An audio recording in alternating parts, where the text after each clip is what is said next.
L'analyse qu'on regarde, elle propose une autre piste. Oui. Elle dit que l'État devrait peut-être plus s'appuyer sur les unités de transformation semi-industrielle. Le document les qualifie même d'informels. L'idée, ce serait de mobiliser ces acteurs locaux, plus petits, peut-être plus souples. Pour booster la production locale d'huile à raffiner et moins dépendre des importations. C'est ça l'idée. Voilà. Est-ce que c'est crédible? C'est quoi le poids réel de ces acteurs informels ou semi-industriels? C'est une piste intéressante, c'est sûr, mais il faut regarder ça de près avec des données. Il y a une étude, l'EMTRAS, L'étude monographique sur la transformation de l'arachide au Sénégal. c'est ça. Elle donne des chiffres clés. D'abord, la capacité de production d'huile brute des unités artisanales, les toutes petites, les familiales, elle est estimée à environ 15 milliards de FCFA par an, dans le bassin arachidier surtout. Durbel en tête, apparemment. Oui, Durbel représente genre 92% de cette capacité artisanale. C'est énorme pour la région. 15 milliards, ça a l'air pas mal, non? En valeur, oui. Mais attention au volume et à la structure. Faut pas se laisser aveugler par le chiffre. Ah bon? Selon l'EMTRAS, ce secteur artisanal, même s'il y a beaucoup d'unités, il ne représenterait que 10 à 15% du volume total d'huile produit, en dehors de la Sonacos. Seulement 10-15% du volume hors Sonacos. Oui, on parle de 350 à 880 tonnes d'huile brute par an, environ. C'est peu, ramené aux besoins du pays. D'accord. Donc, miser uniquement sur ce tissu artisanal très éclaté, ce n'est peut-être pas la solution miracle pour les volumes nationaux. Alors, où est le potentiel principal hors Sonacos?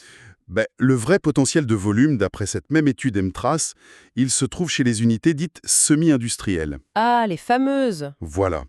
Elles sont beaucoup moins nombreuses, genre 5% des unités de transformation non formalisées qui ont été comptées, mais ces quelques unités, Elles pèsent lourd. exactement, elles assureraient environ 90% du volume total d'huile brute produit hors Sénacos. 90%.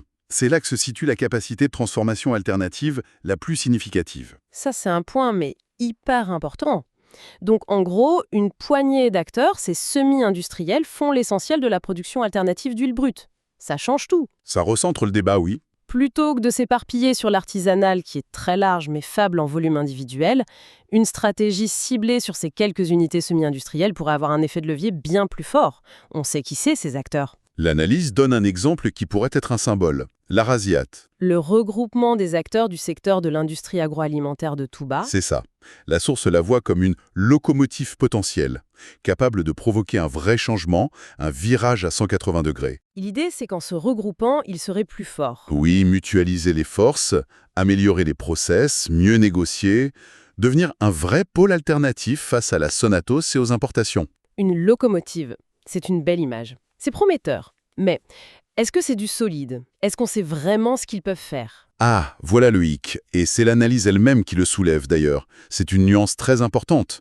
Laquelle? Si la Rasiat est vue comme un espoir, le document dit aussi qu'il est très difficile aujourd'hui d'évaluer leur capacité de production réelle. Ah, on ne sait pas vraiment combien ils produisent. On manque de données fiables sur leur volume de transformation réel, sur la qualité de l'huile, leur capacité à monter en puissance, surtout pour le raffinage, qui est l'étape clé. Donc on a une piste qui semble intéressante, mais elle est floue.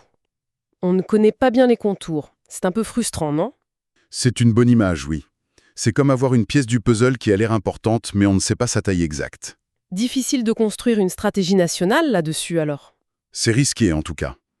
Il faut absolument savoir ce que la Rasiat et les autres structures du même genre peuvent vraiment produire. Et à quel coût, quelle qualité, quelle régularité. C'est indispensable avant de les intégrer dans une politique d'autosuffisance. Il y a un gros travail d'évaluation à faire donc. Ça semble prioritaire, oui. Un chantier d'information. D'accord. Et au-delà des capacités de production de chacun, Sonacos, artisans, semi-industriels comme la Rasiat, l'analyse qu'on décortique, elle touche à autre chose.